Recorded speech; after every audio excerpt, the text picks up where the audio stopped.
Now, Republicans and Democrats in the Senate have been working on a stimulus relief bill to help stabilize the economy in the midst of this economic freeze. However, unfortunately, negotiation broke down on Sunday as Senate Majority Leader Mitch McConnell decided he was going to advance a bill anyway. Now, this bill had major flaws in it. One of those, attacked by the Democrats, was an unaccountable $500 billion slush fund for giant multinational corporations. That would be administered by Steve Mnuchin's Treasury Department. Yeah. The fund, according to HuffPost, would allow the Trump administration to lend hundreds of billions of dollars to major industries like hotels, casinos, cruise lines, and oil and gas. Not only that, but it also includes a $500 million bailout for the candy industry. You know, because candy. And by the way, cruise lines are especially notorious for this, not paying taxes. What irony to bail out the cruise ships. I mean, you've got to be kidding me. That's their big thing. Now, Republicans also are like, well, we've got some measures to help regular workers, but really focused on the corporations because it's their donors. So now, what's interesting, what was also one of the big parts of this slush fund that rubbed Democrats the wrong way is the fact that Donald Trump has not divested from his hotels. So now, one provision that the Democrats opposed would allow Mnuchin to delay publicly releasing the names of businesses that receive a bailout, as well as the amounts of those loans for at least 6 months. So now, this slush fund, if approved, Mnuchin could take the money, right, and apportion some towards Trump properties. And we wouldn't even get to know about it until 6 months later. No, that's a complete non-starter. Complete non-starter. And not only that, but again, you're bailing out these industries that actually were very anti-consumer. You think the airline industry deserves a bailout when they spent all of their tax money on stock buybacks and still gouged us at the airport? I mean, you've got to be kidding me, right? But now they're like, oh, please bail us out. We need money. How about we nationalize you first for a while? Because you seem to be very, very incapable of handling your own finances. I mean, why didn't you put several months worth of salary away in a drawer somewhere for an economic downturn? I mean, why? I mean, that's what that's what they tell us to do as a family, as a household. Well, how come you guys weren't able to do that? Why you got to come begging the government for socialism? I know. I'm sorry, but I have to do that because it's ridiculous that they now need a bailout. Absolutely ridiculous. All right. Anyway, so now, look, Americans, we don't need more corporate welfare. It's not going to trickle down to the workers who have lost their jobs, right? Money needs to get into the hands of the citizens, and it needs to get into the hands of the citizens right now in the form of cash payments. Okay, people need to pay the rent. They need to pay their mortgages. They need to pay the bills. And right now, there is no piece of legislation to suspend mortgages or rent, which we desperately need to do. But the bill, getting back to that, right, and stuff that's not in it, no protection for workers who have been laid off. So none of that.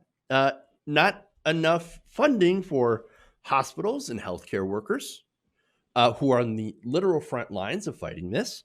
It doesn't offer an expansion of unemployment benefits for workers who do get fired. So that's missing. And by the way, for the government cash payment plan, that is a part of this, right? I think it was a $1,200, up to $1,200 direct cash payments. So far, it's one cash payment, not recurring. And they might think about doing another one couple months down the road, okay, uh, if the economy is still bad, which I'm guessing it probably will be, uh, I think it's going to take quite a long time for our economy to recover from this, because we haven't even seen the worst of it yet. And so, but the way that they calculate those payments, by the way, and you don't hear a lot of people talking about this, the way they calculate those payments, they use your 2018 taxes, right? First of all, it's a terrible idea because, okay, so you made over $75,000 last year, but you lost your job this year. That means you don't get any help. You get nothing. You get nothing. Not only that, but if you also make even less than it, under $20,000 a year, not enough to pay taxes or even file, well, you get nothing. So it hurts poor people the most. Hurts poor people the most. And that's, of course, Republican means testing 101. The people that need it most in this crisis are the ones that are not going to get a damn thing from the Republican plan. And so this is a disastrous bill. It's chock full of corporate bailouts. They had a weak provision here to prevent companies from doing more stock buybacks. But again, it's not nearly enough. It's not strong enough. And so that didn't pass. And it's good that it didn't pass. I know, again, people need help and they need it right now, obviously. But this crisis doesn't mean that we should allow for massive amounts of taxpayer money to be shoveled towards the rich and corporations. That's not what we should be doing right now. And shame on the Republicans, shame on Mitch McConnell for actually doing that. And that's not to say that the Democrats have come up with great ideas either.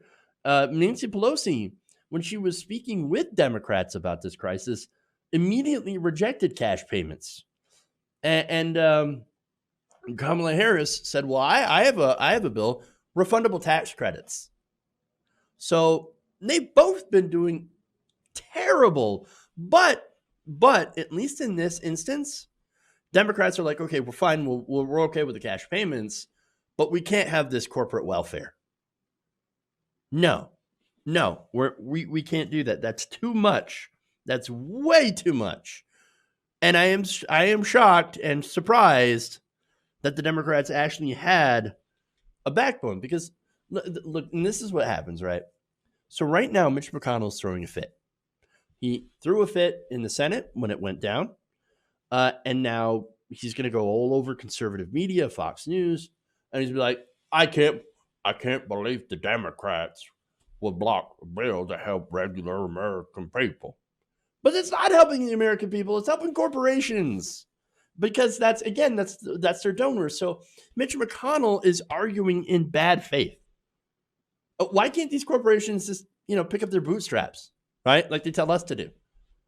No, it's a crisis. It's a crisis. And we need to actually act like there's a crisis. And people in Congress don't. You know why? It's because they're all disconnected millionaires. They don't understand the urgency because they've never experienced that. Or at least they haven't experienced that in so long that perhaps they have forgotten. We need to do something. They need to do something. Okay? And this bill ain't it. Look, to show you how bad it is, even Senator Joe Manchin is criticizing it. Let me give you this quote. Wall Street's going to do just fine. They've always rebounded real well. Let's take care of the people we're asking to take care of us if we need them. That right there, Joe Manchin, one of the most conservative Democrats in the Senate. What in the world? Look, if Joe Manchin is saying that's helping corporations too much, then man, wow. You know it's bad. Look, Democrats, Mitch McConnell is arguing in bad faith. You actually have the leverage here. He needs your votes, and he knows it, because, look, here's the thing. You have Rand Paul, right, that is going into self-isolation, right? You have Mitt Romney in isolation. You've got other Republican senators that are now going into isolation and cannot be part of the vote. They're losing people. And so Mitch McConnell has to have the Democrats. But they actually have to put forward a bill. And he's refusing to put forward a good piece of legislation because he wants to continue to reward his donors during a time of crisis. It's always with Republicans about pleasing the donors. And so that's what this is. So now, look, what they're going to do is they're going to continue working on this. Chuck Schumer, again, surprisingly being strong, but also saying, we will work out something. We'll have a deal soon, and we are doing our best. I think that they should try to pass a clean bill for cash payments. At the very least, that they could at least, agree on some cash payments, whether it be, I would say, $1,500, at least right now. $1,500 a person right now. Yes, I know it's not nearly enough, right? I know it should at least be $2,000, but again, emergency situation, $1,500 each person, $500 a child. Do it now, right now.